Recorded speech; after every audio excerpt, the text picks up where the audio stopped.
ہر شاعر جو ہے وہ دوسری شادی کرنا چاہتا ہے، اور پہلی تو سنبھالی نہیں جاتی اس سے. میری بیوی قبر میں لیٹی ہے جس ہنگام سے، وہ بھی ہے آرام سے اور میں بھی ہوں آرام سے. دوسری شادی، تیسری شادی، تو کیوں اسی ٹاپک کو چھیڑا جاتا ہے؟ اور کیا آپ کو نہیں لگتا کہ اس ٹاپک کو چھیڑ کے اس ٹاپک کو زمانے میں بہت عام کر دیا گیا ہے؟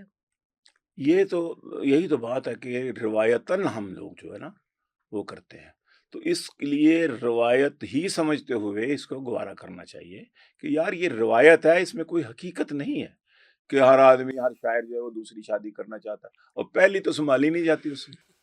نکھٹو لوگ ہوتے ہیں شاعر لوگ، ہوں کام تو کرتے نہیں ہیں. ہوں تو میں نے وہ کہا نا، ایک خاتون نے ہوں مجھے، ڈائریکٹرس تھی کسی ادارے کی ڈائریکٹرس، تو کہتی ہیں کہ آپ لوگ جو ہیں وہ یہی سوال کیجیے، عورتوں کے بارے میں، بیویوں کے بارے میں کرتے ہیں، ہوں آپ نے کبھی مردوں کے بارے میں، شوہروں کے بارے میں نہیں کہا، تو اس سے آپ کا تعصب ظاہر ہوتا ہے. میں نے کہا جی دیکھیں، بات یہ ہے کہ یہ ایک روایت ہے، ورنہ اس میں حقیقت واقعی نہیں ہے.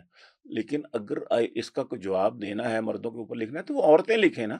عورتیں شاعرہ نہیں ہیں، کتنی ہوں شاعرات ہیں. تو ان کو چاہیے کہ وہ مزاح کی طرف آئیں اور وہ خامدوں کی اپنی برائیاں لکھیں، لکھ سکتی ہیں. ہوں ظاہر ہے کہ اپنے خاوند کے بارے میں نہیں ہوتا، اسی طرح ہمارا بھی اپنی بیوی کے بارے میں نہیں ہوتا. ہمارے ذہن میں بھی یہ ہوتا ہے کہ ہر خاوند کا یہ، ہر بیوی کے ساتھ یہ معاملہ.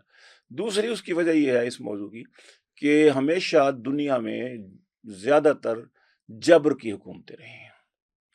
جب جبر کی حکومتیں رہتی ہیں نا، تو انٹرنیشنل میڈیا پر، پرنٹ میڈیا پر، اور یہ بعد میں پھر الیکٹرانک میڈیا بھی آ گیا، اس پہ وہ روایت کیوں چلی آپ کہو گے عورتوں کی، وہ اس طرح چلی کہ یہ ایک بالکل بے ضرر سا موضوع. آپ مہنگائی پہ بولیں گے، طنز کریں گے، مذاق کریں گے، پکڑ کے لے جائیں گے. جبر ہے. آپ کسی باڈی شیم پہ بات کریں گے تو ویسے ہی اچھا نہیں لگتا، ہوں کیونکہ کسی کو گنجا ہے تو اس کو، یا کوئی موٹا ہے تو اس کو، یا اس کا، تو آپ یہ بھی نہیں کر سکتے. آپ پیشوں کے حوالے سے بھی نہیں آپ مزاح کریٹ کر سکتے، ذاتوں کے اعتبار سے بھی نہیں کر سکتے. مزاح کے لیے موضوع ہی میاں بیوی کا بچتا ہے جس میں عافیت ہوتی ہے کہ اگر ناراض بھی ہوگی تو اپنی ہے نا، جا کے ہوں منا لوں گے. لیکن حکومت نال پھڈا. اب میں پی ٹی وی پہ جاؤں، Pakistan T V channel, Pakistan television, اور حکومت تو پرویز مشرف کی، جنرل ضیاء الحق کی، جنرل ایوب خان کی، اور میں جا کے کہا بڑی مہنگائی کرتی بھی حکومت نے. وہ یاد نہیں ہے نظام الدین چودھری، ہوں نظام الدین تھے کہ ریڈیو پہ سونی دھرتی پروگرام کیا کرتے تھے. تو جنرل ضیاء الحق صاحب اس وقت پریزیڈنٹ تھے، چیف مارشل لا ایڈمنسٹریٹر تھے، دبنگ قسم کے صدر تھے، تو قوم کے وہ رائی تھے. تو چودھری صاحب سے دوسرا جو ان کا کاؤنٹر پارٹ تھا، جو ان کے ساتھ سوال کرتا تھا، ڈمی بناتا تھا، تو اس نے کہا جی چودھری صاحب گنڈے بڑے مہنگے ہو گئے. چودھری نظام الدین سے کہا، اس نے کہا جی کہ رائیاں نے حکومت دیتی ہے تو گنڈے تو مہنگے ہوں گے. ہوں اب اندازہ لگائیں کہ اس نے لائٹر موڈ میں ہوں ہلکے پھلکی، اب اس کو اگنور کرنا ہوں چاہیے تھا. اگر جنرل صاحب تک کسی نے کلپ بنا کے اس کے بھیج بھی پروگرام دیا. کے بھیج بھی دیے تو جنرل صاحب تھے انجوائے کرتے.